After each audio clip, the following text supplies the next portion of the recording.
In the dimly lit corridors of Manhattan's most prestigious corporate tower, destiny was about to play its hand. Frank Martinez had spent 20 years keeping these marble floors spotless, invisible to the suits who walked them daily. That late October evening, while most had gone home, his mop bucket squeaked through the 44th floor when he heard it, desperate pounding from the executive elevator. Others might have called maintenance, might have waited for protocol. But Frank remembered his father's words, "Son, the right thing doesn't wait for permission." Prying those doors open with nothing but determination and a janitor's tools, he found himself face to face with Sarah Blackwood, though he didn't know then that she was the building's owner and CEO of Blackwood Enterprises. But what made this billionaire CEO, known for her ruthless business acumen, offer a simple janitor the opportunity of a lifetime? Before we jump back in, tell us where you're tuning in from. And if this story touches you, make sure you're subscribed, because tomorrow I've saved something extra special for you. Frank Martinez's day always began at 4:30 a.m., when most of Manhattan was still dreaming. In the quiet darkness of his modest Bronx apartment, he would carefully iron his gray uniform, just as his father had taught him 30 years ago. The morning ritual hadn't changed since he was 16, watching Papa Martinez prepare for his own shift at the old General Hospital. The faded photograph on his dresser showed them both in matching uniforms. Frank's still crisp and new, his father's weathered by years of honest work. "Dignity isn't in what you do, Hijo," his father would say, straightening Frank's collar. "It's in how you do it." Those words had become the foundation of Frank's life, carrying him through 2 decades of service at the Blackwood Tower. His small, efficiency apartment told the story of a life lived simply, but with purpose. The walls were adorned with certificates from night classes he'd taken at the community college, business administration, building maintenance, even some computer basics. Not that anyone at work knew about them. Between the evening shifts and caring for his father during his final years, Frank never had the chance to pursue something more. But he never complained. Papa Martinez hadn't raised a son who measured success by the size of his office. The subway ride to Manhattan was his quiet time, watching the city wake up through scratched windows. He'd arrive at the tower by 6:15, walking through the employee entrance, where security guard Joe would greet him with the same nod he'd given for 15 years. The basement locker room was his first stop, where he'd methodically check his cleaning supplies, just as he did every morning. "Morning, Mr. Martinez," young Tommy, the new weekend janitor, would say whenever their shifts overlapped.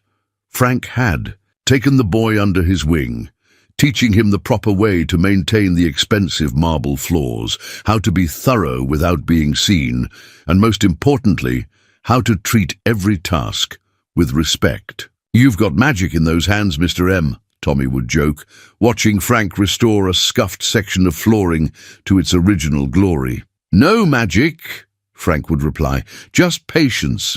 The other janitors called him the Ghost, because he could clean an entire floor without anyone noticing his presence. It wasn't about being invisible, it was about being considerate.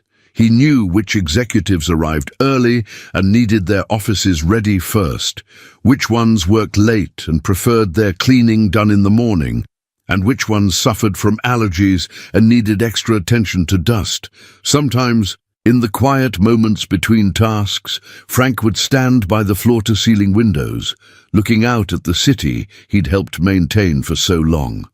He'd watch the sunset paint the surrounding buildings in gold and purple, remembering his father's words about the nobility of work well done. In those moments, he didn't feel invisible at all.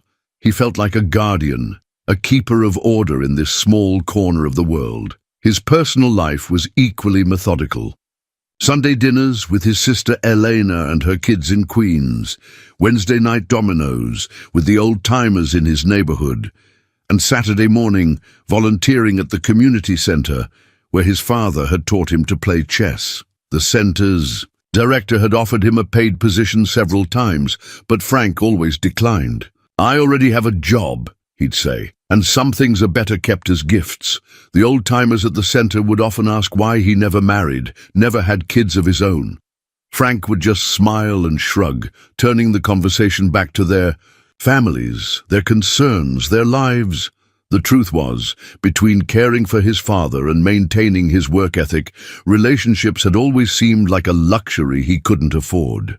His sister Elena would try to set him up occasionally, but Frank's dedication to his responsibilities always took precedence. But Frank had his treasures. The letter his father wrote him before passing away, praising the man he'd become. The thank you card from Mrs. Thompson on the 32nd floor, the only executive who knew his name after he'd found and returned her lost wedding ring. The chess set his father had taught him on, now used to teach kids at the community center. These small tokens reminded him that a life of service wasn't a life unlived.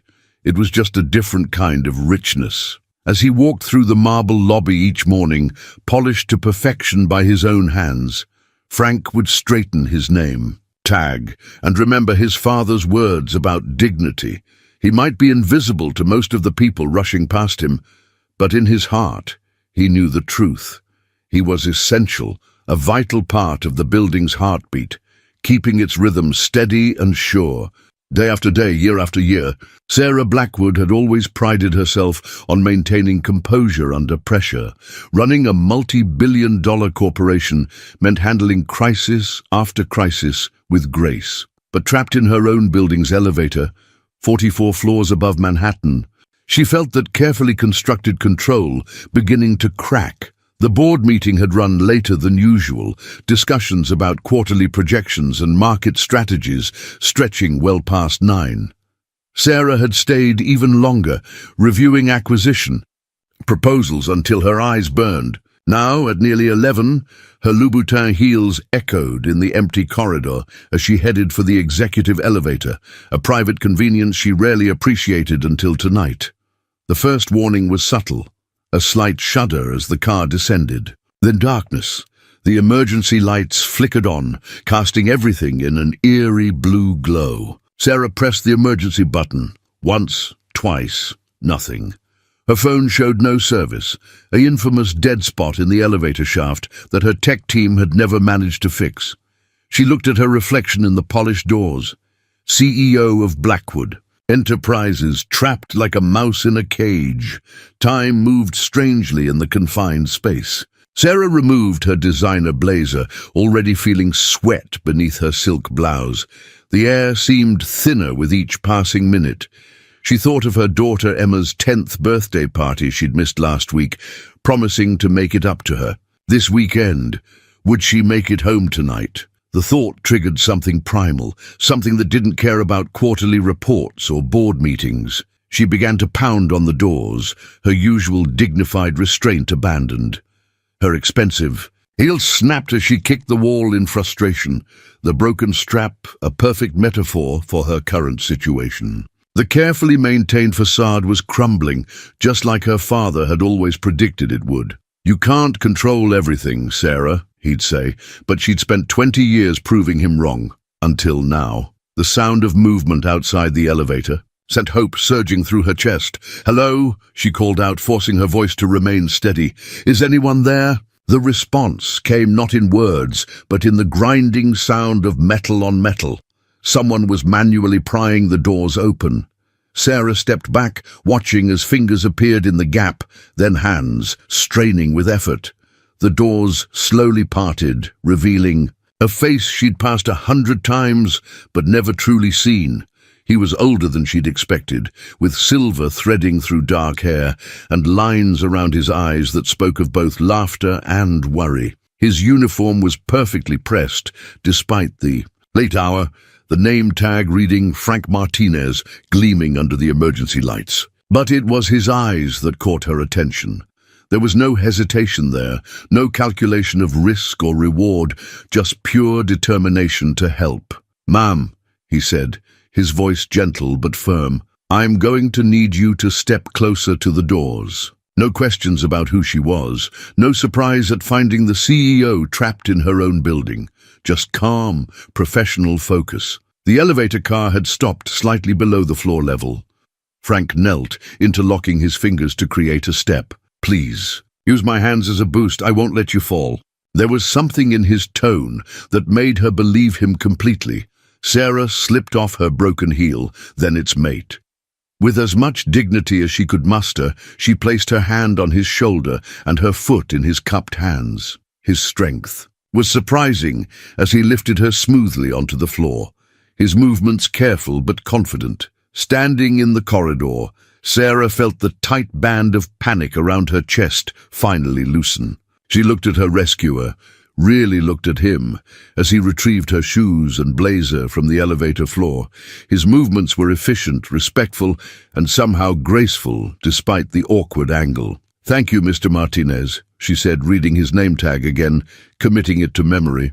He handed her belongings to her with a slight bow that didn't feel servile, but rather courteous in an old-world way. "Just doing my job, ma'am," he replied, but she caught something in his expression. Not pride exactly, but satisfaction in a duty well performed.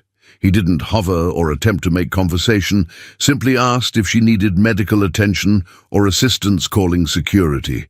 When she declined, he nodded and began to push his cleaning cart down the hall, the squeaking wheel echoing in the empty space. Sarah watched him go, her CEO's mind already spinning with questions. Who was this man who acted with such quiet competence? What else had she missed by never really seeing the people who kept her building running? She pulled out her phone. Service. Restored now that she was out of the elevator. "Janet," she said when her assistant answered, despite the late hour, "I need everything you can find on Frank Martinez first thing tomorrow morning. And, Janet, mark this as priority 1. Dawn painted the Blackwood Tower in shades of amber as Frank arrived for his morning shift. Everything the same as it had been for 20 years, yet somehow different. The security footage from last night's incident played on a loop at the guard. Station Joe watching it with unusual interest. "Getting famous, Frank," Joe chuckled, pointing to the grainy black and white image of Frank prying open the elevator doors. "Building management's been asking for copies all morning." Frank just nodded, uncomfortable with the attention. He'd left out the identity of the woman in his incident report, writing simply, "Building occupant assisted from stuck elevator, floor, M44. Some things were better left unsaid. Up in her penthouse office, Sarah Blackwood sat at her desk, a manila folder open before her. Janet had been thorough, as always. Francisco Frank Martinez, age 47, 20 years of service. Perfect attendance. Record, not a single complaint. Several commendation letters from tenants, though most didn't even know his name. Night school credits in business administration. Certified in advanced building maintenance. Former caregiver to his late father. What caught her attention wasn't the facts. It was what lay between them. The pattern of a man who consistently chose to better himself while remaining in service to others. Her father would have called it character. Sarah called it potential. The security footage played on her laptop, showing the rescue from multiple angles. She watched herself emerge from the elevator, disheveled but safe, thanks to the quick thinking of a man who could have simply called maintenance and waited for protocol to take its course. "Ms. Blackwood," Janet's voice came through the intercom. "The board members are asking about the elevator incident. They're concerned about liability." Sarah smiled, remembering a time when she'd have shared their concerns. "Tell them it's being handled," she replied, closing the folder. "And Janet, schedule a meeting with HR. I want to review our internal promotion policies." Meanwhile, Frank went about his morning routine, trying to ignore the whispers that followed him through the lobby. The overnight security team had talked, and now everyone knew about the rescue. His fellow maintenance workers clapped him on the back, making jokes about him being a hero. "Just doing my job," he'd reply, the same words he'd said to the woman in the elevator. He thought about her now, how she'd maintained her dignity even in distress. He'd seen plenty of executives lose their composure over far less. The morning passed in a blur of familiar tasks, though Frank found himself paying extra attention to the executive floor. He noticed things he'd never considered before. The family. Photos on Ms. Blackwood's desk visible through her office windows. The way her assistant organized papers with meticulous care. The fresh flowers delivered every Monday morning. Around noon, his supervisor approached, looking uncomfortable. "Frank, you got a minute?" The man shifted from foot to foot, clutching a clipboard. "Just got a request from upstairs. They want to see your maintenance certificates, all of them, and your education records." Frank felt a flutter of anxiety in his stomach. Was there trouble about the elevator? Had he broken some protocol he didn't know about? "Everything's in order," he said calmly, though his mind raced. "I'll bring them in tomorrow." "They want them today, Frank, and—" The supervisor paused. "They're asking about your availability for a meeting. Upstairs." The word upstairs held special meaning in the Blackwood Tower. Upstairs meant the executive.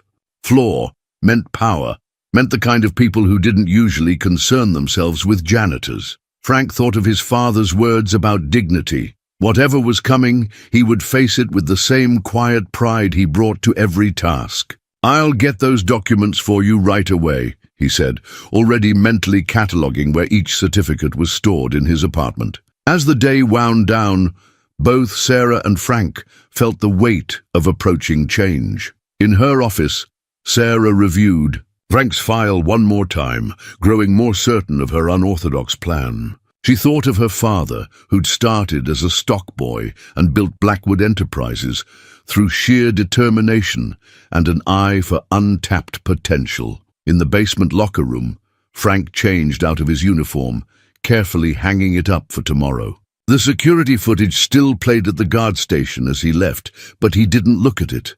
Instead, he thought about his father's photo on his dresser at home and wondered what tomorrow might bring. The executive floor access card felt foreign in Frank's hand, its sleek surface a stark contrast to his calloused fingers. He stood before the private elevator, the same one he'd opened 2 nights ago, dressed in his best clothes, a navy blue suit he'd worn to his father's funeral, pressed meticulously the night before. His certificates and diplomas were tucked into a worn leather portfolio, another inheritance from his father. The overnight maintenance crew had whistled when he walked. Through the lobby, Miguel calling out, "Looking sharp, jefe."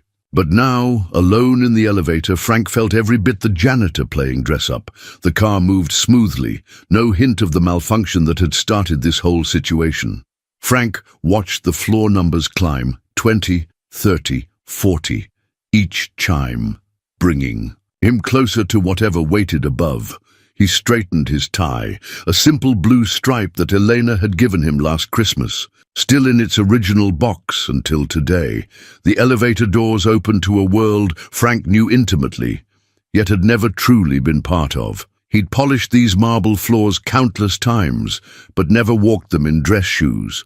The morning sun streamed through floor-to-ceiling windows. He usually cleaned before dawn, casting long shadows across the reception area. Janet, Ms. Blackwood's assistant, looked up from her desk. Her eyes widened slightly, whether from surprise at his transformation or recognition of the man from the security footage. Frank couldn't tell. "Mr. Martinez," she said, rising with a warm smile that seemed genuine. "Ms. Blackwood is expecting you. Would you like coffee?" Before Frank could answer, Sarah Blackwood appeared in her office doorway. She'd changed from his mental image of her as the trapped woman in designer clothes. Today, she wore a simple charcoal suit that somehow made her more imposing, not less. Her eyes, sharp and intelligent, took in his appearance with apparent approval. "Mr. Martinez," she said, extending her hand. "Please come in." Her handshake was firm, professional, but there was something else in her manner, a hint of the vulnerability he'd witnessed in the elevator, now transformed into something like kinship. Sarah's office was larger than Frank's entire apartment, with views of Manhattan that made the city look like a model train set. He'd washed these windows hundreds of times, but had never stopped to appreciate the view from this side. "Please sit." Sarah gestured to a leather chair that probably cost more than his yearly salary.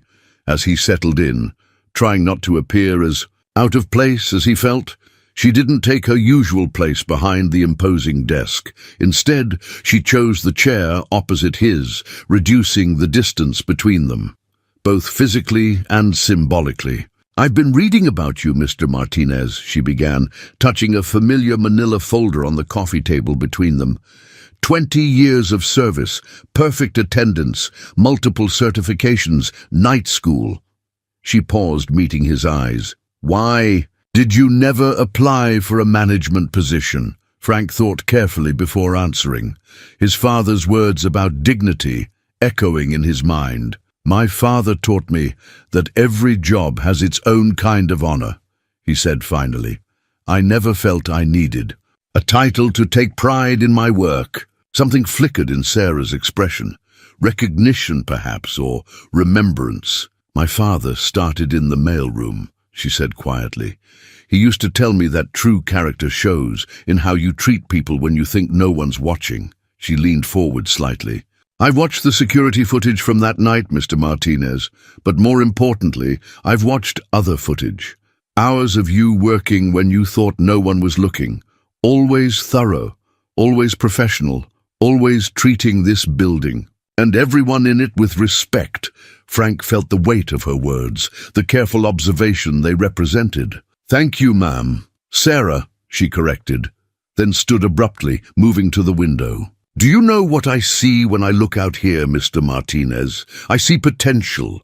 Thousands of people, millions of stories, endless possibilities." She turned back to him. "But sometimes we miss the potential right in front of us because we're too busy looking at the horizon." She returned to her seat, her movements deliberate. "I have a proposition for you, Mr. Martinez. One that might seem unusual, perhaps even uncomfortable at first. But before I make it, I need to know something." She paused, studying his face. "Are you ready for your life to change?" Frank sat at his small kitchen table, the afternoon sun casting long shadows across the resignation letter he'd written and rewritten 5 times. Sarah Blackwood's offer echoed in his mind. Director of Operations for the entire Blackwood enterprise. Portfolio, travel, responsibility, a salary that made him dizzy just thinking about it. A life so far removed from his current one that it felt like a dream. "We need someone who understands buildings from the ground up," she'd said. "Someone who sees the details others miss. Someone who knows the difference between managing things and understanding them." Her words had been carefully chosen, respectful of his current position, while illuminating the path to something more. The worn chess set his father had given him sat open on the table, the pieces arranged mid-game, just as he'd left them after. His last session teaching kids at the community center. He picked up the knight, feeling its familiar weight.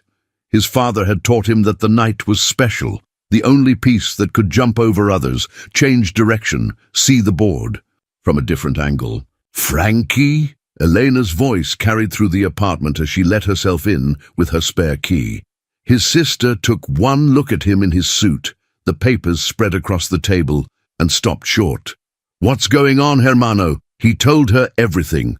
The elevator rescue, the meeting, the offer. Elena listened without interrupting, her eyes growing wider with each detail. When he finished, she sat heavily in the chair across from him.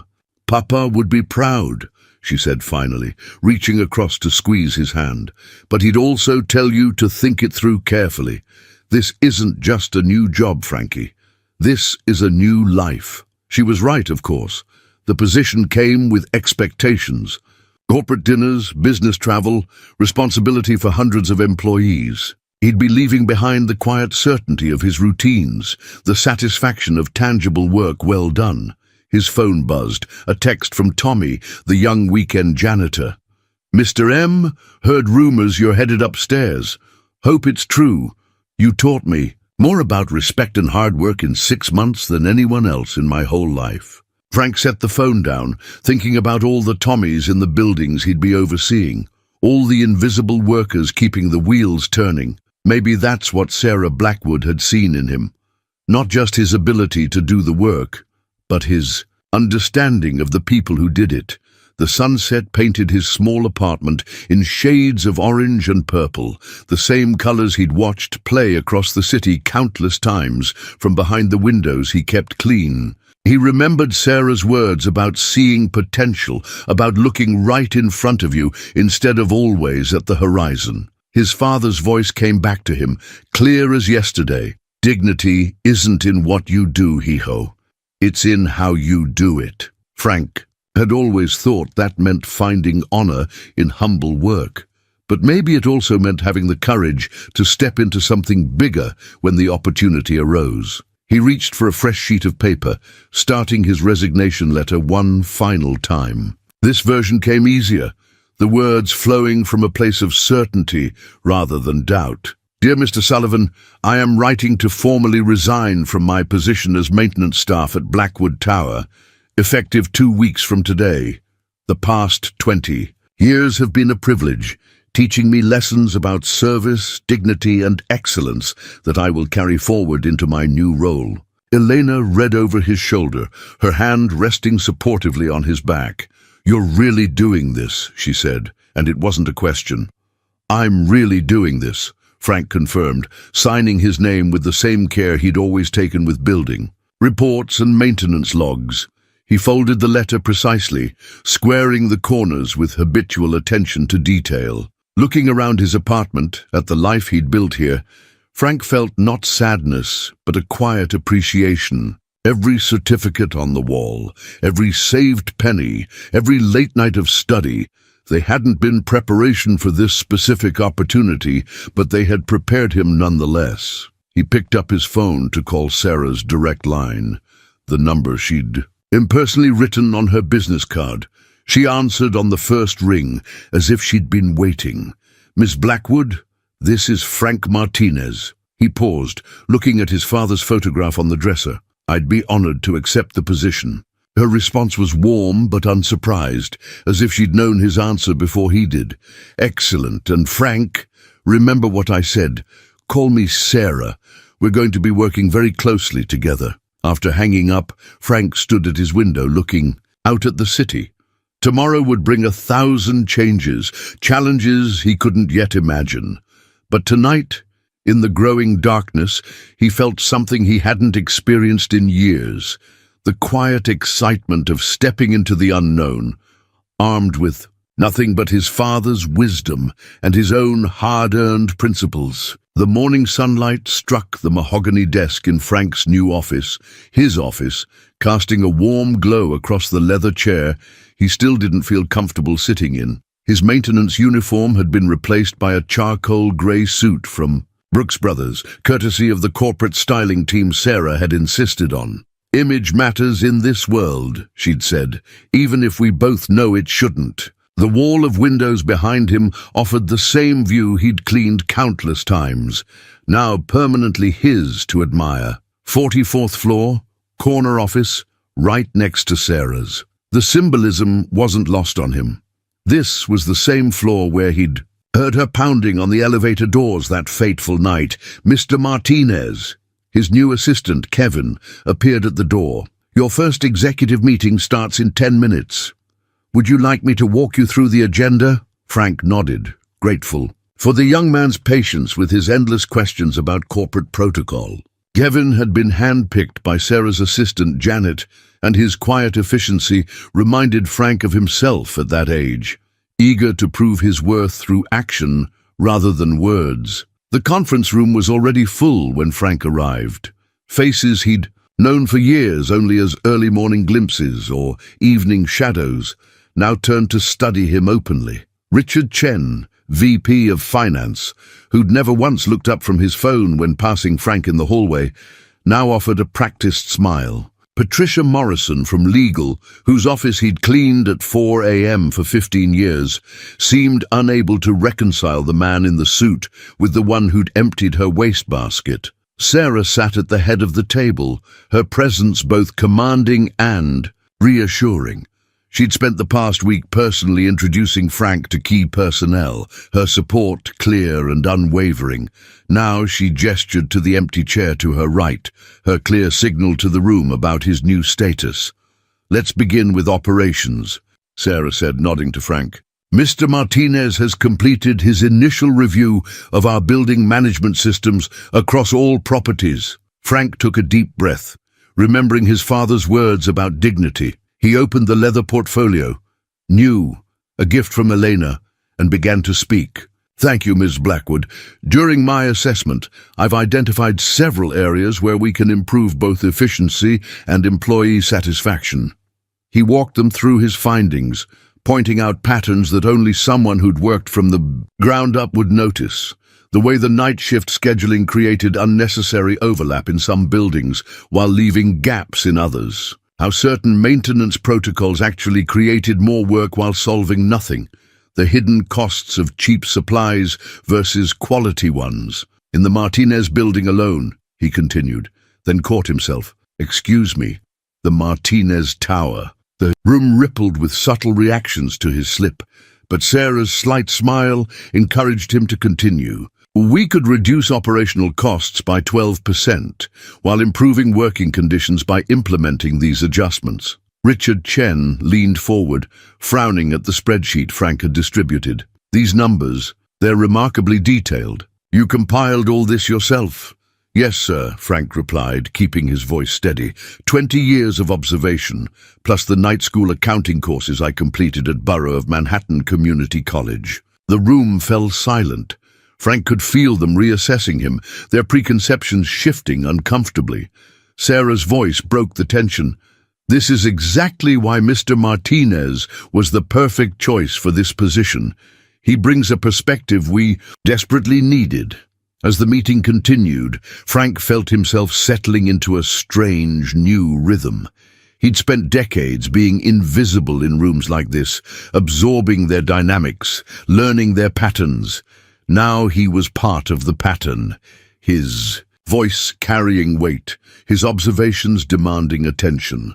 After the meeting, Sarah held him back. You did well, she said, straightening a stack of papers with habitual precision. But I saw you hesitate a few times. Remember, Frank, you earned this position. Your experience is your strength, not your weakness. Frank nodded, thinking of the maintenance staff he'd seen that morning, their uncertain waves and awkward greetings. He was walking between worlds now, no longer fully part of either. It's an adjustment, he admitted. Of course it is, Sarah replied, her tone softening. But that's exactly why we need you. This company has plenty of executives who've never cleaned their own offices. What we needed was someone who understands both the boardroom and the boiler room. She paused, studying him. Just keep being who you are, Frank. That's why I chose you. Walking back to his office, Frank passed the executive elevator where it had all begun. The maintenance team had finally fixed the dead spot in cell service, one of his first approved projects. Small changes, he thought, but meaningful ones. One floor at a time, one decision at a time, he would prove that Sarah's faith in him wasn't misplaced. Frank stood in the basement of the Chen building, Blackwood Enterprises' troubled Los Angeles acquisition, listening to the hum of machinery that others might have missed. Around him, consultants in expensive suits clutched tablets displaying complex efficiency reports, while building managers rattled off statistics about the property's declining performance. The numbers don't add up, Richard Chen was saying, his frustration evident. We've pumped millions into modernizing this building, but operating costs are still 30% higher than our other properties. He turned to Frank. You've been quiet, Martinez. Any insights? Frank held up his hand, silencing the mechanical chorus of explanations and excuses. Listen, he said softly. The group fell quiet, faces puzzled. That sound, the ventilation system, it's fighting itself. He walked over to a maintenance panel, one that the modernization team had covered with sleek new digital controls. But Frank knew what lay beneath. He'd seen it 1,000 times in older buildings, the ghost of old systems haunting new installations. May I? He asked the building manager, who nodded uncertainly. Frank pulled off the digital panel, revealing the original analog controls behind it. Here's your problem. The new system is trying to regulate temperature without understanding the building's original design.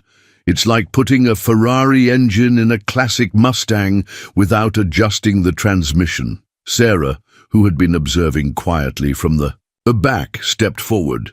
"Can it be fixed?" Frank nodded, already rolling up his sleeves. "The bones of this building are solid. We just need to help the old and new systems talk to each other." He turned to the maintenance staff hovering nearby. "Who here knows this building best?" An older man in a worn uniform stepped forward. "I've been here 23 years, sir." "Sir?" Frank smiled, recognizing himself from not so long ago. "Call me Frank. Tell me about this building's rhythms. How does it breathe?" For the next hour, Frank and the maintenance man, Carlos, walked the group through the building's hidden infrastructure. Frank translated Carlos's practical knowledge into business terms the executives could understand, while demonstrating hands-on solutions that would save millions in operating costs. The modernization team missed this because they never asked the right people, Frank explained, sketching a diagram on his tablet.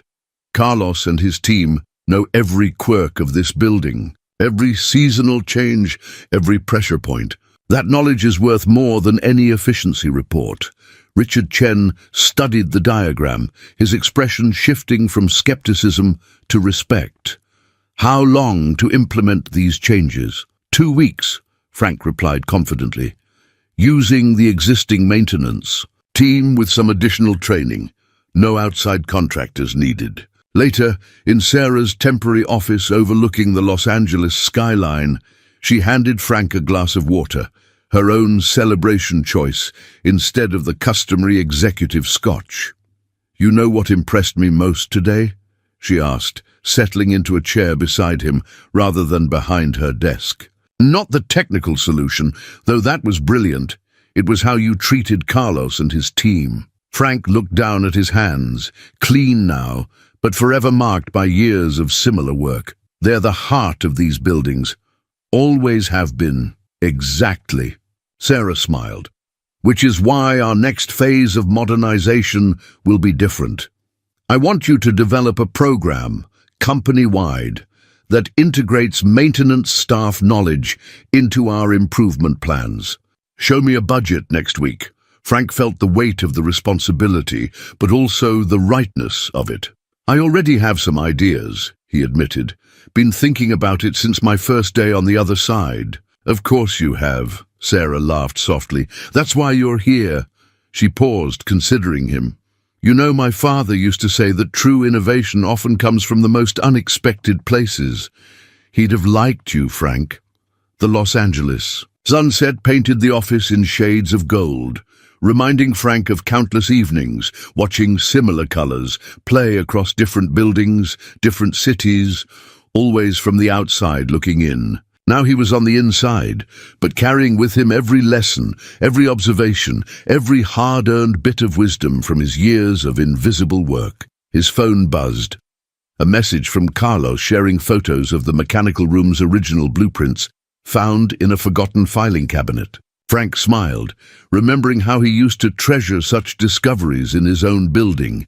He looked up to find Sarah watching him with knowing eyes. "What?" he asked. "Nothing," she replied.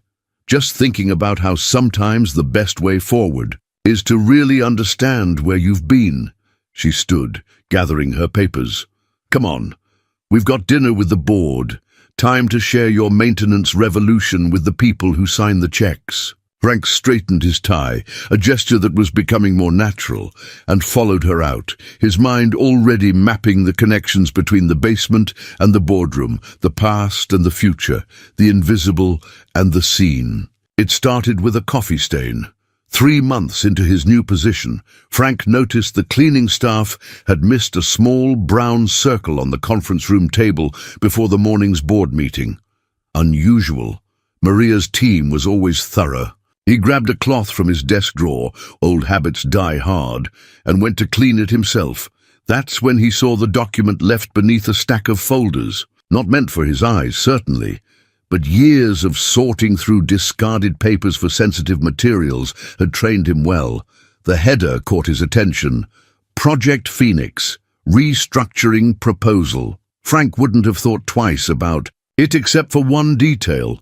The document used letterhead from Chen International Holdings, Richard Chen's family company, not Blackwood Enterprises. And there, in crisp black ink, was a proposal to spin off the property management division, Sarah's primary area of control since her father's death. Something interesting in those coffee rings. Frank straightened up to find Janet, Sarah's assistant, watching him from the doorway. 25 years as Sarah's right hand had given her an almost supernatural ability to appear when secrets were at risk of exposure. Just helping Maria's team, Frank replied carefully, but Janet's expression told him she wasn't buying it. She closed the door behind her. You found it, didn't you? She moved closer, speaking softly despite the empty room. The Phoenix proposal. I've been trying to get proof for weeks. Frank studied her face, remembering how she'd been the first to welcome him to the executive floor. How long has this been in motion? Since before your promotion. Janet's lips tightened. Richard Chen's been quietly buying shares through subsidiary companies. He needs Sarah distracted while he builds support on the board. The pieces clicked into place. The sudden enthusiasm for his maintenance revolution program, the increased scrutiny of property division budgets, the whispered conversations that stopped when he entered rooms. Does Sarah know? Janet shook her head. She suspects something's coming, but not this. Not from Richard. Their fathers built these companies together. She trusts him. Frank thought about Sarah's father, the man who'd started in the mailroom, who'd taught his daughter to see potential in unexpected places.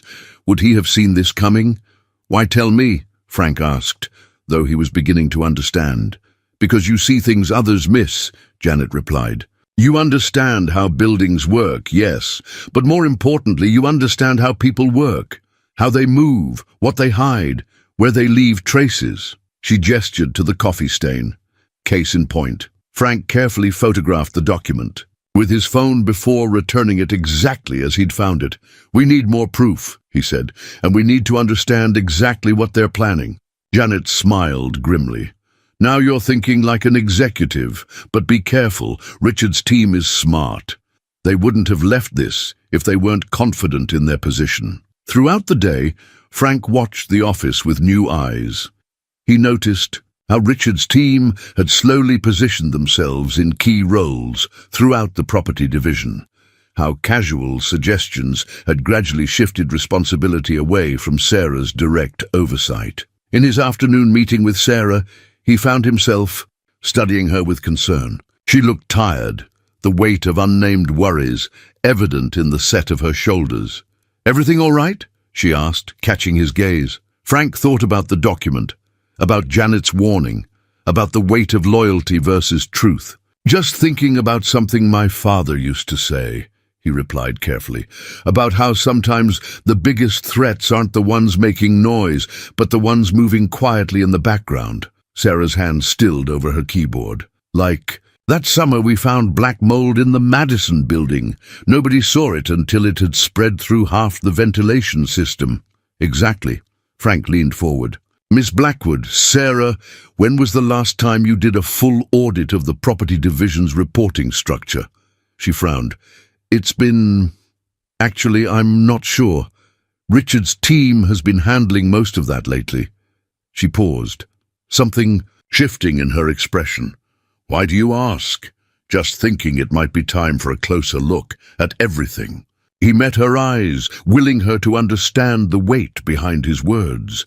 Sometimes systems that seem to be running smoothly are actually fighting themselves, like that building in Los Angeles. Sarah studied him for a long moment, her father's shrewd business instincts warring with her natural trust in old friends.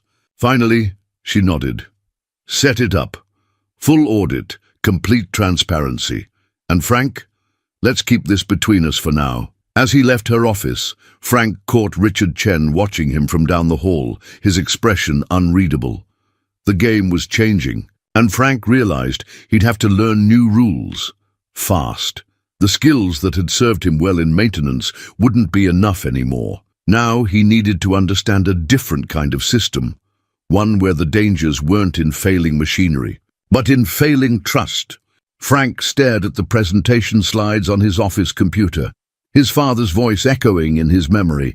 Sometimes, the best way to fix a broken system is to rebuild it from scratch. The Enterprise-Wide Maintenance Integration Program, EMIP, as the board had labeled it, represented everything he'd learned in his decades of service, transformed into a corporate initiative that could reshape how Blackwood Enterprises managed its properties. But with Project Phoenix lurking in the shadows, Frank knew this presentation wasn't just about maintenance protocols and efficiency metrics. It was his first real test as an executive, and possibly Sarah's best defense against Richard Chen's attempted takeover. "The board meeting starts in an hour," Kevin reminded him, placing a fresh cup of coffee on his desk. "Mr. Chen's office called twice to confirm you'll be covering the cost projections in detail."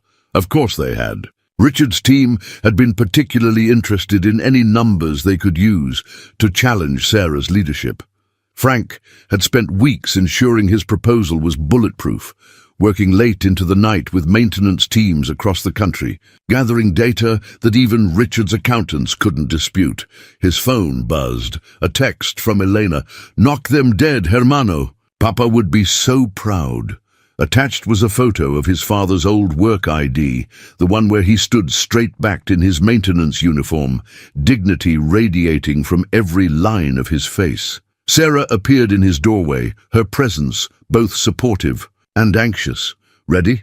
"Almost." Frank adjusted his tie, a new one, deep blue silk, a gift from Sarah for his 6-month anniversary in the position. Just reviewing the numbers one last time. She closed the door and sat down, her usual corporate poise softening slightly. "This isn't just about EMIP, is it?" "No," Frank admitted.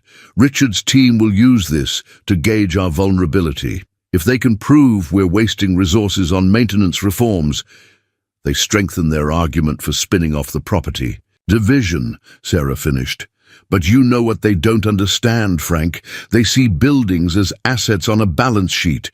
You see them as living things." The conference room filled quickly, board members and executives settling into their usual positions of power and influence. Richard Chen sat directly opposite Frank, his smile pleasant, but his eyes sharp as a maintenance worker's blade. "Mr. Martinez," Richard nodded, "I understand this program of yours touches every property in our portfolio. Quite ambitious for someone so new to executive leadership." Frank stood, remembering how he'd once cleaned this very room in pre-dawn darkness. "Ambitious, yes, but necessary." He launched the presentation, his voice finding strength in conviction. "For decades, we've treated maintenance as a cost center rather than an investment opportunity. Today, I'm going to show you why that mindset has cost us millions and how we're going to fix it." Over the next hour, Frank laid out his vision. He showed how integrating maintenance staff knowledge into planning phases could prevent costly retrofits, how standardizing high-quality materials across properties would actually reduce long-term expenses, how investing in training and career development for maintenance teams would slash turnover rates and preserve institutional knowledge. "In the Chen building in Los Angeles," he noted, watching Richard's expression carefully, "this approach has already reduced operating costs by 28%, more than double our initial projections." Richard leaned forward. "Impressive numbers, Mr. Martinez, but the implementation costs across all properties are offset within 8 months. Frank interrupted smoothly, switching to his final slides. "I've included a detailed breakdown of costs versus projected savings, verified by 3 independent auditing firms. Firms that Janet had quietly confirmed had no ties to Chen International Holdings." The board members murmured, flipping through the comprehensive reports Frank had provided. He could see the momentum shifting, the numbers too compelling to dismiss. "There's something else," Frank continued, sensing his moment. "This program doesn't just save money, it creates a unified maintenance standard across all Blackwood properties, one that would make any attempt to separate or sell off properties significantly less profitable." The room fell silent. Richard's smile tightened almost imperceptibly. Sarah's eyes widened slightly. This was new information. A strategic dimension to EMIP she hadn't anticipated. Making our infrastructure more efficient makes it more valuable, Frank concluded. But making it more integrated makes it more secure. I learned that lesson maintaining these buildings for 20 years. Some systems work best when they're kept together. The board voted unanimously to approve EMIP, with immediate implementation across all properties. As the room cleared, Richard lingered, his expression unreadable. Well played, Mr. Martinez. I underestimated you. A lot of people have, Frank replied quietly, usually while looking down. Later, in Sarah's office, she poured them both sparkling water. You didn't just present a maintenance program today, she said. You created a corporate defense strategy disguised as a maintenance program. Frank smiled, thinking of all the years he'd spent learning how buildings protected themselves against external threats. Sometimes, the best security isn't in the locks or cameras, he said. It's in how tightly everything works together. Sarah raised her glass. To working together then, and to whatever comes next. Frank clinked his glass against hers, knowing that Richard Chen's team would be regrouping, planning their next move. But for now, he had proven himself not just to the board, but to himself. His father had been right. Dignity wasn't in what you did, but how you did it. Even in the corporate battlefield, those words still held true. The card appeared on Frank's desk 1 month after EMIP's implementation. Cream-colored stationery with elegant handwriting. Thank you for seeing us. It was signed by Maria's entire cleaning crew, the same team he'd worked alongside for years. But it wasn't the only change he'd noticed since his program began transforming Blackwood's properties. Walking through the Madison Building's lobby, Frank watched as a maintenance worker confidently approached the property manager, blueprints in hand, pointing out potential improvements. In Los Angeles, Carlos had been promoted to Building Systems Coordinator, a position Frank had created specifically to bridge the gap between maintenance and management. The old hierarchies were shifting, slowly but surely. Your fan club is growing, Sarah commented, falling into step beside him as they headed to their weekly operations review. She handed him a financial report. EMIP's results are exceeding even your projections. The board can't stop talking about it. Frank scanned the numbers, noting with satisfaction how the maintenance team's suggestions had translated into measurable improvements. But something else caught his eye, a pattern in the data he might have missed in his old life. Look at these energy usage spikes in the Chen building, he said, pointing to a graph. They don't match the occupancy patterns. Sarah frowned. Could be a system malfunction, or someone trying to hide something. Frank thought about Richard Chen's recent interest in their West Coast properties. Mind if I look into it? You're the director of operations. Sarah smiled. That's literally your job now. The title still felt strange sometimes, like a suit that hadn't quite settled on his shoulders. But as Frank dug deeper into the Chen building's operations, he found himself moving with increasing confidence between his old world and his new one. He assembled a small team, Carlos from Los Angeles, 2 senior maintenance workers, and a junior analyst from Richard's department, who'd been surprisingly eager to help. Together, they uncovered a complex web of unauthorized system modifications, all designed to mask unusual activity in the building's secure server rooms. They're using our building's power grid to run something big, the analyst explained, pointing to heat mapping data, something they don't want anyone to notice. Frank thought about Richard's recent board meeting comments about innovative technological solutions for Project Phoenix. Can we find out what they're running? Not directly, Carlos said, but we can track the power usage patterns. Whatever it is, it's pulling enough electricity to run a small data center. Frank remembered something his father once said about solving problems. Sometimes you don't need to see inside a locked room to know what's happening. Just listen to the walls. He spent the next week gathering evidence, carefully documenting every anomaly, every hidden system modification. The maintenance teams, energized by their new authority under EMIP, provided detailed records of suspicious requests and unusual access patterns. When Frank finally presented his findings to Sarah, her face grew increasingly serious. They're using our infrastructure to build their takeover platform, she realized, running their operations right under our noses, probably gathering data they shouldn't have access to. Yes, Frank agreed, but they made one mistake. They forgot that buildings talk to those who know how to listen. The evidence was irrefutable.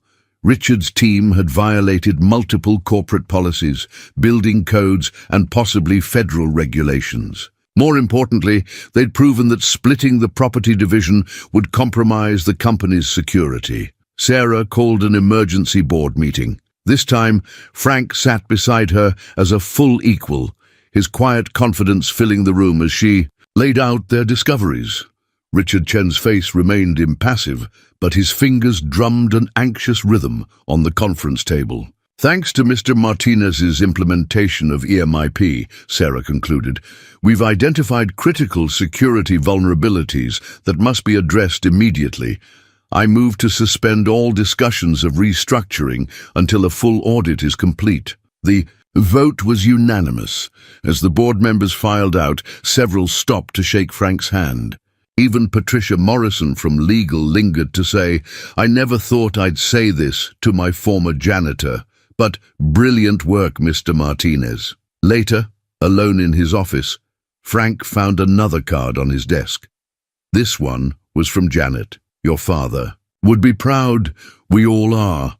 Beneath it lay a maintenance report from his first year at Blackwood Tower, his careful handwriting noting a faulty air conditioning unit on the 44th floor. He'd fixed it himself, staying late to ensure the executive offices would be comfortable the next day. Frank smiled, touching the old report gently. He'd come so far from those days, yet in many ways, he was still doing what he'd always done, caring. For the building and its people, just from a different floor.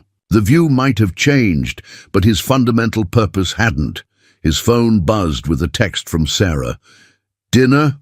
We should celebrate. And I have some ideas about where EMIP should go next. Frank looked out at the city skyline. The same view. He'd cleaned for 20 years, now his to shape and protect. On my way, he replied, ready for whatever came next. Blackwood's Cinderella story, from janitor to executive, the man behind the miracle. Frank stared at the Wall Street Journal article Elena had proudly framed for his office wall, still uncomfortable with the attention. The story had sparked a media frenzy, with business magazines hailing him as a symbol of corporate meritocracy and social mobility. But it was the tabloid headlines that made him wince. Romance in the boardroom, Blackwood CEO's special interest. Informer maintenance, man raises eyebrows. The Sunday dinner table at Elena's house had grown unusually quiet as she pushed the gossip magazine across to him. His niece Maria, usually bubbling with teenage enthusiasm, watched him with worried eyes. They're saying ugly things, Tio Frank, she said softly. About you and Miss Blackwood. Frank set his fork down. The arroz con gandules his sister had made suddenly tasteless. People will always talk, Mika. What matters is what's true. But what was true had become increasingly complicated. The long strategy sessions with Sarah had evolved into working dinners, comfortable silences, shared jokes about corporate life. She'd started calling him at odd hours, not always about business, just to share thoughts or ask his opinion. He found himself noticing things he shouldn't, the way she tucked her hair behind her ear when deep in thought, how her professional facade softened when they were alone. You've been spending a lot of time with her, Eleanor observed after the kids had left the table. And don't tell me it's just business. I know that look, hermano. What look? The same one Papa used to get when he talked about Mama. Like you found something precious and you're afraid to admit it. Frank pushed back from the table, moving to the window where the city lights twinkled like fallen stars. It's complicated, Eleanor. She's my boss. She's the CEO. And after everything with Richard Chen, life is always complicated. Eleanor interrupted. But love is simple. It either is or it isn't. Monday morning brought fresh challenges. The maintenance teams, once his closest colleagues, now treated him with a mixture of pride and uncertainty. He'd catch them whispering, conversation stopping when he approached. The executive floor wasn't much better. Subtle glances, meaningful. Pauses, careful observations of his interactions with Sarah. "They're calling you her special project," Janet warned him during a quiet moment. "Richard's people are spreading rumors that your promotion was personal rather than professional." Frank thought about the decades of hard work, the night, school classes, the careful attention to every detail that had led to this position. "Let them talk," he said firmly. "The truth is in the results." But the situation came to a head during a charity gala at the Metropolitan Museum of Art. Frank stood uncomfortable in his tuxedo, another gift from the corporate styling team, watching Sarah work the room with practiced ease. She wore deep blue, elegant and understated, commanding attention without demanding it. Quite a view, isn't it? Richard Chen appeared beside him, champagne in hand. "Though I'm not sure if you're admiring the art or the artist." "The Monet is beautiful," Frank replied carefully, nodding toward the nearest painting. "That's a Manet," Richard corrected with a thin smile. "You know, Frank, you've surprised us all with your rapid adaptation to executive life. But some things, art, wine, certain social complexities, they take generations to truly understand." Before Frank could respond, Sarah approached them. "Frank, there's someone I'd like you to meet." She placed her hand lightly on his arm, a gesture both professional and intimate. Richard's eyes narrowed slightly.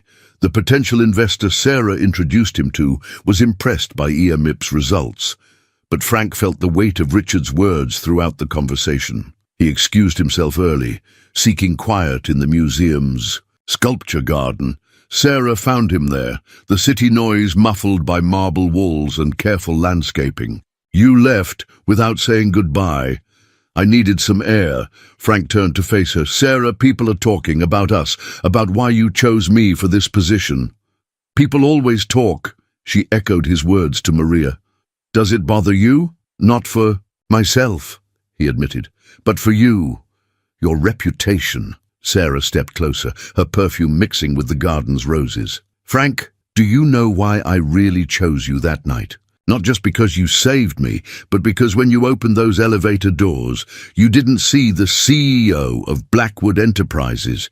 You just saw someone who needed help." "And now," Frank asked quietly, "what do you see when you look at me?" Matilda. Moment stretched between them, heavy with unspoken possibilities. A photographer's flash from the gala windows brought them back to reality, reminding them of their public roles, their professional responsibilities. Sarah stepped back slightly, but her eyes held his. "I see someone who makes me question everything. I thought I knew about success, about worth, about—" She paused. "About what matters most." Frank walked her back to the gala, both of them aware that tomorrow would bring fresh headlines, new rumors, greater scrutiny. But for the first time, he wondered if Elena might be right.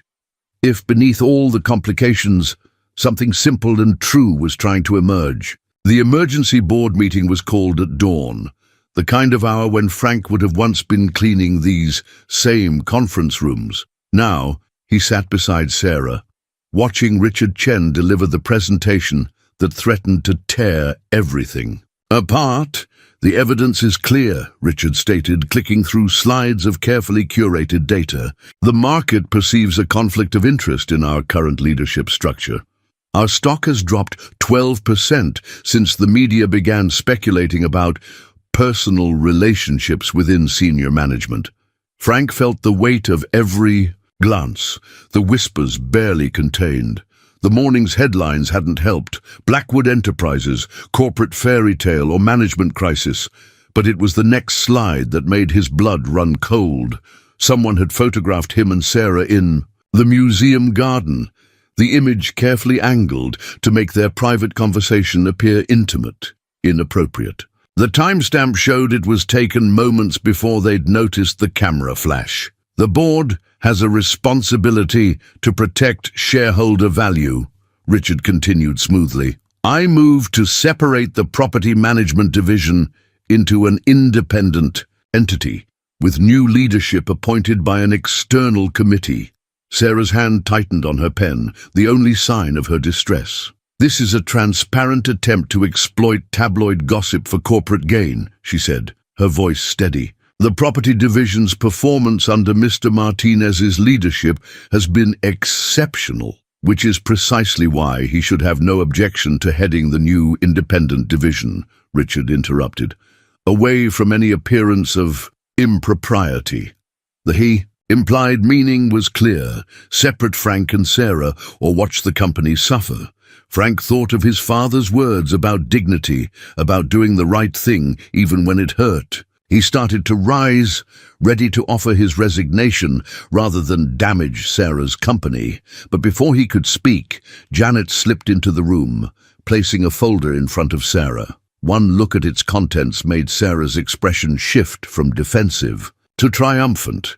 Before we vote on Mr. Chen's proposal, Sarah said, her voice carrying new authority, I believe the board should review these documents. She began distributing copies. These are records of unauthorized server access from the Chen building, traced directly to terminals registered to Chen International Holdings. Richard's composure cracked slightly.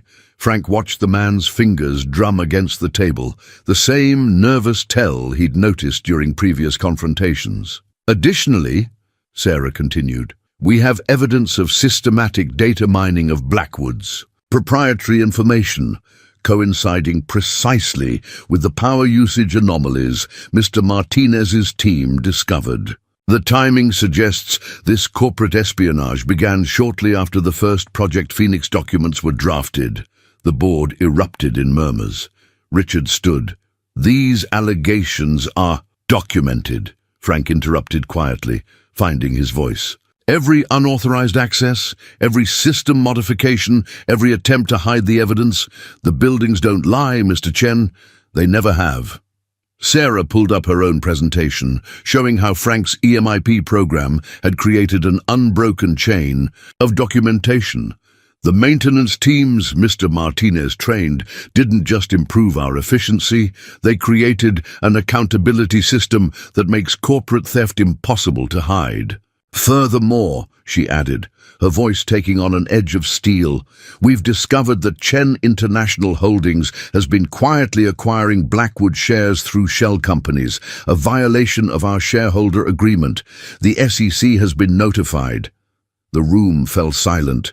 Board members who had been avoiding Frank's eyes now stared at Richard, their expressions hardening as the scope of the deception became clear. Richard Chen gathered his papers with shaking hands. This isn't over, he muttered, but his voice lacked conviction.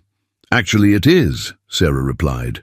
The board will receive formal resignation letters from Mr. Chen and his associates by end of day, or these findings go public tomorrow morning. After Richard stalked out, after the board voted unanimously to reject the division proposal and launch a full investigation, after the room slowly emptied, Frank and Sarah remained. The sunrise painted the city gold through the windows, reminiscent of countless mornings when he'd watched the same light while polishing these very windows.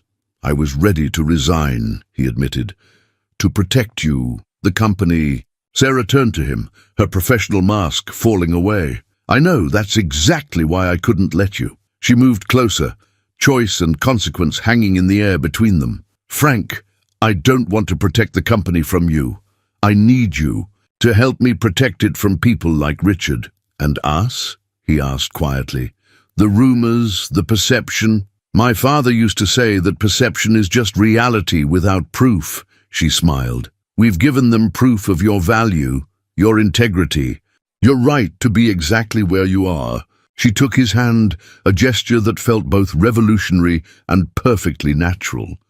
Maybe it's time we stopped letting others define what's possible. The morning sun warmed their joined hands on the conference table, witness to a moment when professional respect and personal truth finally aligned. Outside, the city was waking up, unaware that in a building that had once been Frank's whole world, something fundamental had shifted. Not just in corporate power, but in the very definition of what someone could become. Late evening light filtered through the windows of Sarah's office as she and Frank sat surrounded by spreadsheets, strategic plans, and empty coffee cups. The aftermath of Richard's departure had left them with both opportunity and obligation, a chance to rebuild Blackwood Enterprises stronger than before, but also the responsibility to prevent similar vulnerabilities in the future. "The board wants a complete restructuring plan by Monday," Sarah said, rubbing her temples, "something that proves we've learned from this and can prevent it from happening again." Frank studied the organizational chart they'd been revising, thinking about how buildings worked, how every system depended on the others, how weakness in one area could compromise everything. "We've been looking at this wrong," he said finally. "We're trying to build better walls when we should be creating better connections." He reached for a fresh piece of paper, sketching quickly. "In the old days, I learned that the best way to protect a building wasn't to lock everything down. It was to make sure everyone who cared for it understood how their part connected to the whole." Sarah moved closer, watching as his diagram took shape. "Like you did with EMAP?" "Exactly, but bigger." Frank's pen moved faster as the idea crystallized. "We integrate everything, not just maintenance and operations, but all departments. Create transparency without losing security. Make it impossible for anyone to work in isolation like Richard did." He drew lines connecting different divisions, explaining how information could flow more freely, while actually becoming more secure through mutual oversight. "We make everyone stakeholders in each other's success. When the maintenance team understands how their work affects finance, when finance sees how they impact operations, when everyone has skin in the game, they protect each other," Sarah finished, excitement building in her voice. "And we incentivize it. Profit sharing across divisions, cross-training programs, career development paths that encourage people to learn multiple aspects of the business." They worked through the night, their plan expanding beyond mere corporate restructuring into something revolutionary. Frank drew from his experiences at every level of the company, while Sarah applied her strategic vision and business acumen. Together, they created something neither could have conceived alone. Dawn found them still working, empty takeout containers pushed aside, the walls now covered with diagrams and flowcharts. Janet arrived early, took one look at them, and silently brought fresh coffee and bagels. "You two might want to freshen up before the executive team arrives," she suggested diplomatically. "They'll be here in an hour for the briefing." Frank looked down at his rumpled shirt, then at Sarah's disheveled hair and smiled. They probably looked like college students after an all-night study session rather than corporate leaders about to present a company-wide transformation plan. "Janet's right," Sarah laughed, running a hand through her hair. "I keep a change of clothes in my private bathroom. You should run home and—" "Already handled," Janet interrupted, producing a garment bag. "Elena dropped this off last night, when I called her. She said, and I quote, 'My brother may be a big shot executive now, but he still needs someone looking out for him.'" Frank felt a rush of gratitude for the women in his life who understood him so well. While he changed into the fresh suit, he could hear Sarah in the next room making calls, her voice energized despite the sleepless night. When they reconvened, both looking considerably more professional, Sarah caught his hand before he could reach for the door. "Frank, wait. Before everyone arrives, I need to say something." He turned, seeing in her eyes the same mix of professional passion and personal connection he'd been feeling all night. "Working with you like this," she continued, "seeing how you understand this company from every angle, how you care about every person in it. It proves what I've known since that night in the elevator. You belong here, not just in the company, but—" She paused, squeezing his hand. "Here, with me." Frank thought about the distance he'd traveled from his days cleaning these offices, about how that journey had led him not just to professional success, but to this moment, this woman, this perfect blend of purpose and possibility. "I used to watch the sunrise through these windows every morning," he said softly, "cleaning them so other people could see clearly. Now I'm helping build something that lets everyone see clearly, see their own value, their connection to something bigger." Sarah's smile held both understanding and promise. "Then let's show them that vision." The executive team arrived to find them professional and prepared. No sign of their all-night session, except the extensive plans covering the walls. As Frank began presenting their integrated transparency initiative, he felt Sarah's quiet support. Beside him, their personal and professional partnership strengthening each other. The old corporate structure, he explained, pointing to their diagrams, was like a building with walls but no windows. What we're proposing is more like a modern glass tower. Everyone can see how their work supports others, how they're all part of the same strong, beautiful whole. Looking at his audience's engaged expressions, Frank knew they were seeing what he and Sarah had created during their night of shared vision. Not just a corporate restructuring, but a new way of thinking about how people could work together, trust each other, build something lasting. Just as he and Sarah had done, personally and professionally, breaking down walls while building connections that made everything stronger. The transition wasn't smooth. Change never is, Frank had learned. Whether you're updating a building's systems or transforming a corporate culture, 3 months into implementing their integrated transparency initiative, resistance came from unexpected quarters. "The Singapore office is pushing back," Sarah reported during their morning briefing, her cell phone buzzing with urgent messages. "They're saying the new cross-departmental teams are causing confusion in the reporting structure. Houston has similar complaints," Frank added, reviewing emails from the previous night.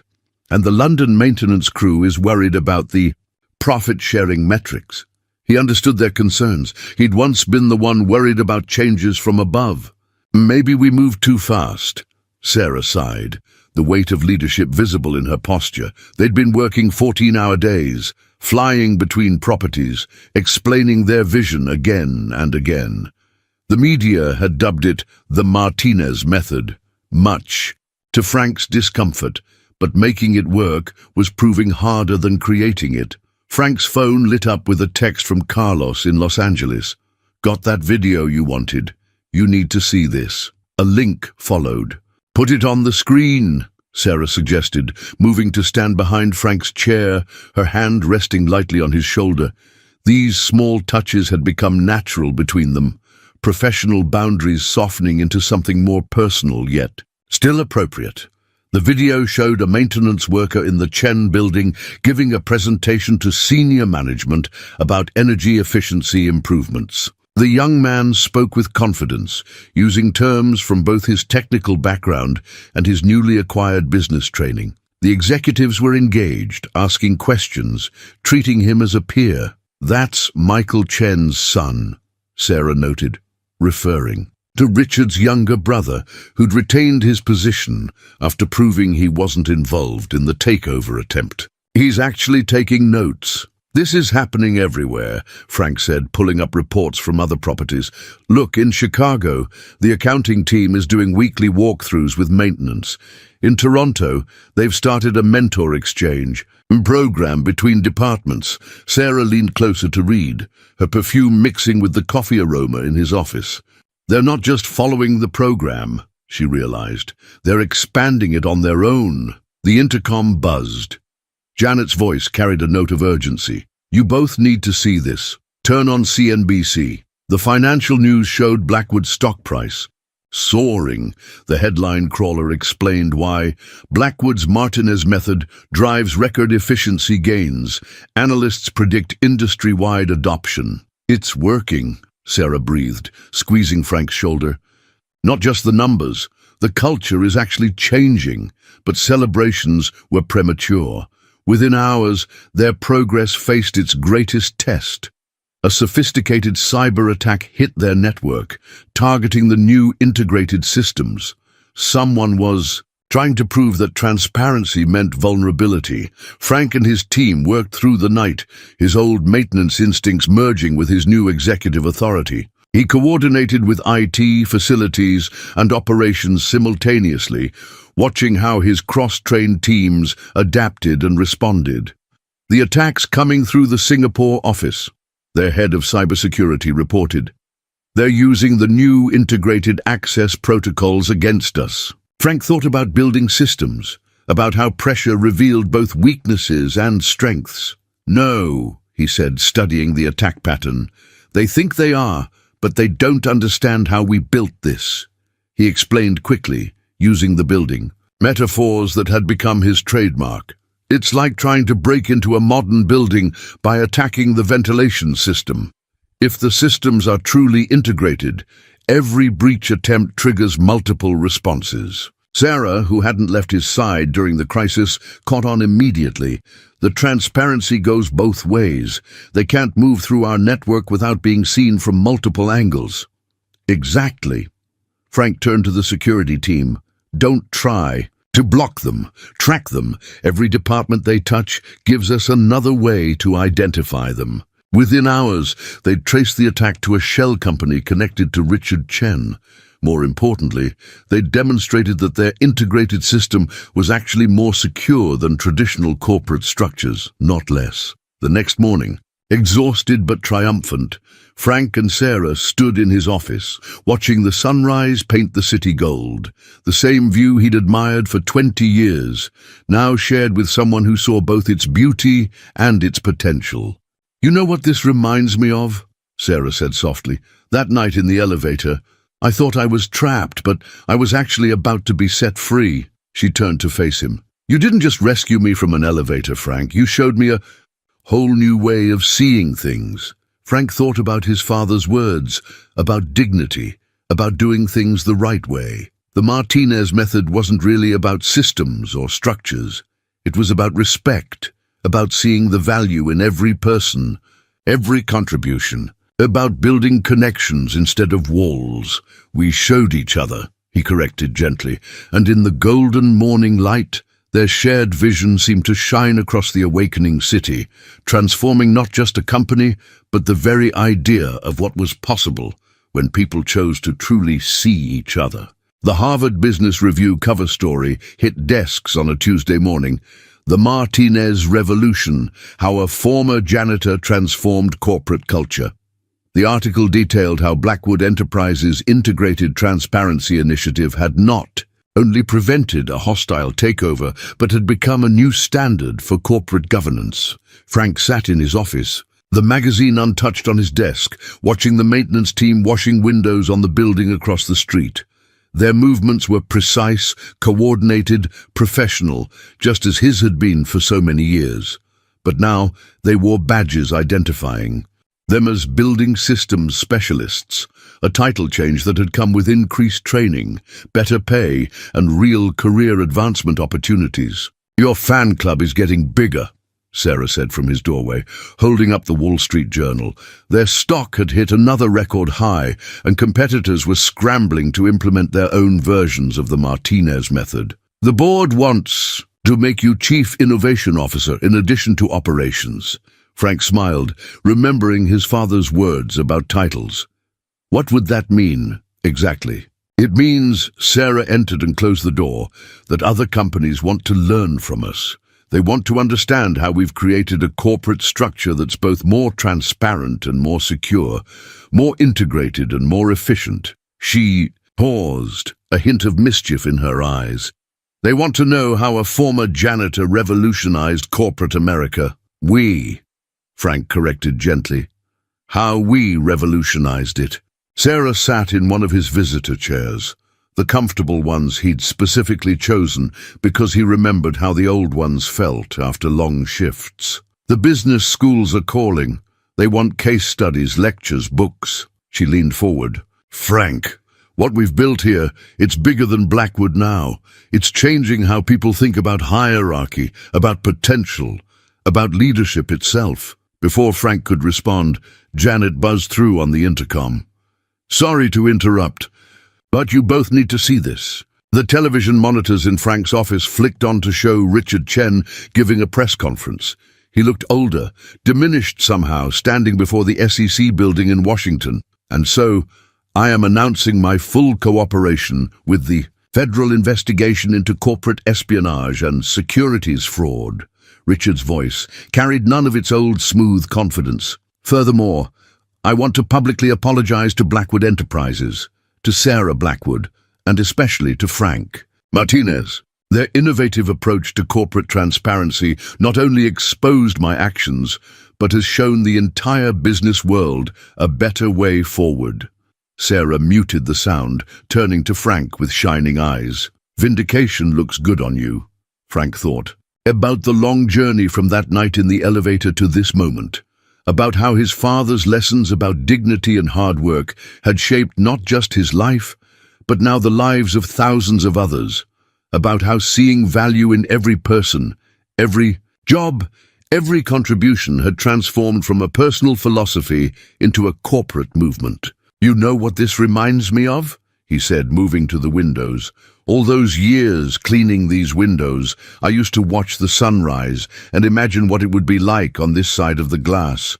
But I never imagined this." Sarah joined him. "At the window, what did you imagine? Just doing good work, making things better, cleaner, more efficient. Taking care of people who didn't know they were being taken care of." He turned to her. "I never expected to change anything big. I just wanted to do the small things right." "But that's exactly why you've changed everything," Sarah said softly. "You showed us that the small things are the big things, that every person, every job, every detail matters." She took his hand, a gesture that now felt as natural as breathing. "You showed me that sometimes the most valuable perspective comes from someone who's seen every level, who understands both the foundation and the penthouses." The morning sun painted the city in shades of possibility, glinting off windows that Frank had once cleaned, now transformed into mirrors, reflecting a future neither of them had imagined. In that light, standing beside the woman who had seen his potential that night in the elevator, Frank felt the full weight of what they'd accomplished together. "The board meeting starts in an hour," Sarah said, not letting go of his hand. "They'll want to discuss expansion plans, speaking tours, consulting opportunities." She smiled. "Ready to show corporate America that fairy tales can come true?" Frank thought about his father's photo on his desk, about Elena's pride, about Tommy, and Carlos and all the others whose lives were changing because someone had finally seen their value. He thought about the maintenance teams across their properties, now viewed as essential partners rather than invisible workers. And he thought about Sarah, who had trusted her company's future to a janitor's vision and her heart to his simple wisdom. "You know what my father always said about fairy tales?" Frank replied, squeezing her hand. "The best ones aren't about magic at all. They're about seeing the truth that was there all along." Together they watched the city awaken, their shared legacy rising with the sun, a testament to what happens when dignity meets opportunity, when wisdom knows no hierarchy, and when love grows in the space between windows and walls. 1 year to the day after the elevator incident, Frank found himself back in his old basement locker room. The space had been renovated as part of the company-wide improvements, but his old locker still stood in its familiar corner. Inside, his perfectly pressed grey uniform hung like a memory, kept as a reminder of where his journey had begun. "I thought I'd find you here," Elena's voice echoed in the now empty room. "Didn't expect to see you in a 3-piece suit in the basement, though." She smiled, holding up a small paper bag. "Brought you something." Inside was their father's old thermos, the one he'd carried to work every day for 30 years. The dents and scratches told the story of countless pre-dawn shifts, of dignity maintained through decades of service. "Found it when I was cleaning out the storage unit," Eleanor explained. "Thought you might want it for your office. You know, to keep you humble now that you're famous and all." Frank ran his fingers over the worn surface, remembering mornings watching his father prepare for work, filling this thermos with coffee that would fuel his unwavering dedication to doing things right. "Have you seen the training center?" he asked his sister. She shook her head, and he led her to what had once been a storage area for cleaning supplies. The space had been transformed into a state-of-the-art facility where maintenance staff now received technical and business training. Through the glass walls, they could see a class in session, window washers learning about building systems engineering, supervised by Carlos, who had flown in from Los Angeles for the program launch. "Every maintenance worker in the company gets a chance at advancement now," Frank explained. "But not just up, they can move in any direction they want to grow. We've had accountants training in building systems, executives learning maintenance protocols, breaking down walls," Eleanor suggested, echoing the phrase that had become his trademark in business magazines. "Building bridges," he corrected, watching a young woman in a maintenance uniform confidently explaining pressure systems to a group of suits from the financial department. They took the executive elevator to Frank's office, the same one he'd pried open that fateful night. The car no longer had any dead spots in cell service, and a plaque commemorated the incident that had sparked the company's transformation. His office had evolved too. Alongside the degrees and business awards hung photographs of maintenance teams from every Blackwood property. His father's picture held the place of honor on his desk, now joined by the old thermos, symbols of heritage proudly displayed in a space that embodied progress. Sarah was waiting for them, casual in the way she only was with people she trusted completely. "Elena, perfect timing. I need your help convincing your brother to accept the Forbes cover story." Elena laughed. "Good luck. He still won't let me frame the Wall Street Journal article in his apartment." "Which is exactly why we need it," Sarah insisted, perching on the edge of Frank's desk with comfortable familiarity. "The story isn't just about Frank anymore. It's about showing everyone that success doesn't have to mean forgetting where you came from." Frank looked out at the city, his city in so many ways. He cleaned these windows, maintained these buildings, and now he was helping shape their future. More importantly, he was helping shape the futures of countless others who, like him, just needed someone to see their potential. "Speaking of not forgetting," Elena said with a sly smile, "Mama's expecting you both for Sunday dinner, and Sarah, she wants your opinion on wedding venues." Frank and Sarah exchanged glances. They hadn't announced their engagement yet. The ring was still hidden in Frank's desk drawer, waiting for the perfect moment. But families had a way of knowing things before they were said. "Your mother's getting ahead of things," Sarah said diplomatically, but her eyes met Frank's with warm promise. "Mama's never wrong about these things," Eleanor winked. "Remember what she said the first time Sarah came to dinner? That woman looks at you the way I used to look at your father, like you hung the moon and kept it clean too." After Elena left, Frank and Sarah stood by the windows, watching the maintenance team across the street. Their movements were as precise as ever, but now they wore safety equipment that exceeded industry standards, one of Frank's first company-wide mandates. "You know what I love most about our story?" Sarah said softly. "It's not about a janitor becoming an executive. It's about someone brave enough to bring his true self, everything he learned from the ground up, into the executive suite." Frank thought about the thermos on his desk, about his father's lessons in dignity, about the maintenance teams now taking business classes at night, just as he had. "Maybe that's why it worked," he said. "Because we didn't try to transform people into something else. We just helped them become more of who they already were." Sarah leaned against him, professional boundaries long since transformed into deeper trust. "The board meeting starts in 10 minutes. Ready to show them the global expansion plans?" Frank straightened his tie, an unconscious gesture he'd never quite lost, and picked up his tablet. The maintenance revolution that had started in one building was about to go worldwide. But as he held the door for Sarah, he caught a glimpse of his reflection in the window, suited, confident, respected, yet still the same man who had once made these windows shine in the dawn light. Some transformations, he realized, weren't about becoming different. but about becoming more fully yourself. And sometimes the greatest dignity lay not in rising above your past, but in lifting it with you as you climbed. 5 years to the day after a trapped elevator changed everything, Frank Martinez stood in the lobby of the newly renamed Martinez Blackwood Tower. The building's transformation mirrored his own. Same strong foundations, but reimagined, renewed, reaching higher than anyone had thought possible. The morning sun streamed through windows that were now maintained by a team of certified building systems engineers, though Frank still occasionally caught himself checking for streaks. Old habits died hard, and some habits were worth keeping. Ready for the big announcement? Sarah appeared beside him, as elegant and commanding as ever, but with a softness in her eyes reserved just for him. Their wedding ring matched the simple gold band his father had worn, a choice that had raised eyebrows in society columns but felt right to them both.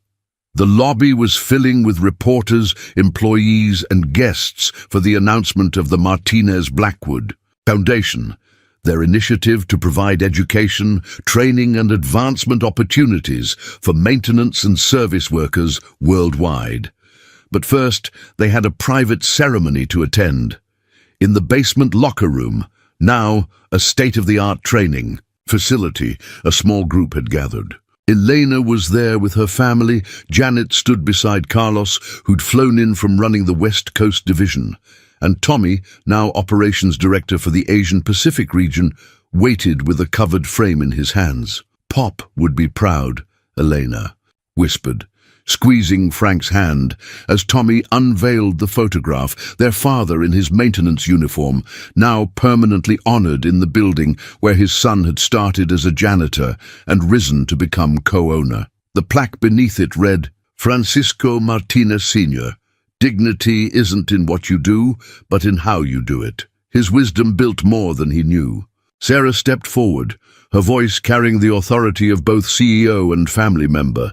"This building stands because of people like Francisco Martinez, people who understand that maintaining something properly is as important as building it in the first place. Today, we honor that truth by ensuring others have the same opportunity to rise that his son did." Frank thought about the journey that had brought him here, about that night in the elevator when he'd chosen to act rather than wait for protocol, about Sarah seeing potential where others saw only a janitor, about Richard Chen's attempted takeover, inadvertently sparking a revolution in corporate culture. "The foundation will provide full scholarships," he announced to the gathered group. "But not just for traditional education. We'll fund technical training, business courses, and a new type of integrated program that breaks down the artificial barriers between maintenance and management, just like you did," Tommy added. Pride evident in his voice, "like we all did," Frank corrected. "Every person who embraced change, who saw possibility instead of limitations, who helped prove that understanding a building from the ground up makes you better at running it from the top down." Later, in their shared office on the top floor, a space deliberately designed to be accessible to all employees, Sarah handed Frank the latest company report. The Martinez method had been adopted by corporations worldwide, transforming not just businesses, but lives.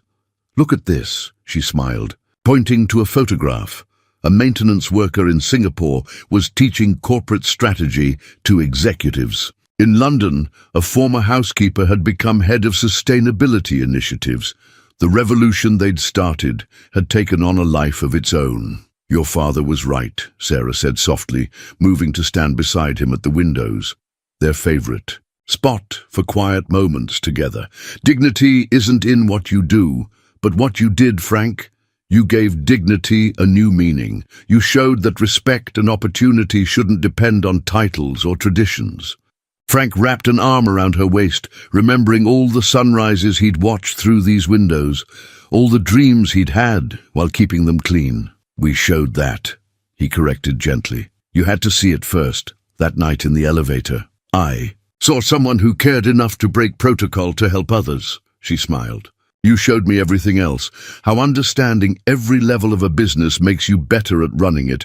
How breaking down walls between people builds stronger companies. How love can grow in the most unexpected places. The morning light caught Sarah's wedding ring as she reached up to straighten his tie, their private ritual.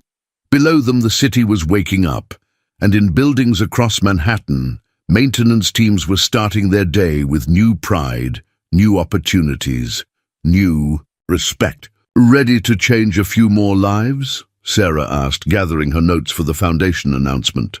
Frank picked up his father's thermos, now a lucky charm he carried to every major event. In its scratched surface, he saw reflected all the lessons that had brought him here. Dignity in service, value in every task, strength in breaking down barriers, and love in seeing the true worth in others. Always ready, he smiled, holding the door for his wife, partner, and fellow revolutionary. Together they headed down to the lobby where their next chapter waited to begin. Not a fairy tale anymore, but a living testament to what happens when someone looks past appearances to see the potential waiting to shine through.